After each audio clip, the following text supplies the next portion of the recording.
Pemirsa, sekilas informasi seputar Sulawesi Selatan kini kami hadirkan untuk Anda dalam Satu Sulsel. Pemirsa, Sulawesi Selatan memiliki banyak budaya dan tradisi.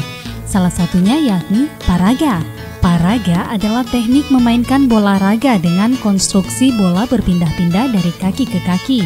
Dulu, kegiatan ini dilakukan para pemuda Sulawesi Selatan di waktu senggang setelah pulang berburu, berladang, mencari ikan, ataupun kegiatan lainnya. Seiring perkembangan zaman, paraga atau raga menjadi tarian hiburan yang syarat dengan ritual. Biasanya dilakukan saat akan menyambut tamu-tamu raja. Dan saat ini, tarian tersebut juga kerap dipentaskan saat menyambut tamu pejabat-pejabat daerah Sulawesi Selatan. Bola yang digunakan pun bukan bola sembarang bola. Bola raga terbuat dari rotan yang dianyam sebanyak 3 lapisan. Tiap lapisannya memiliki makna sendiri. Bola paraga ini biasa juga disebut bola bayangan.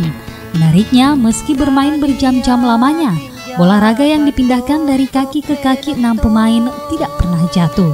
Karenanya paraga ini tidak dimainkan sembarang orang, sebab harus mengetahui teknik-teknik tertentu. Wah, Sulawesi Selatan memang syarat akan tradisi dan budaya.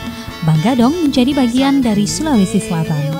Demikian Satu Sulsel kali ini, saya Rini Amraini. Tetap saksikan informasi kami berikutnya dalam Satu Sulsel.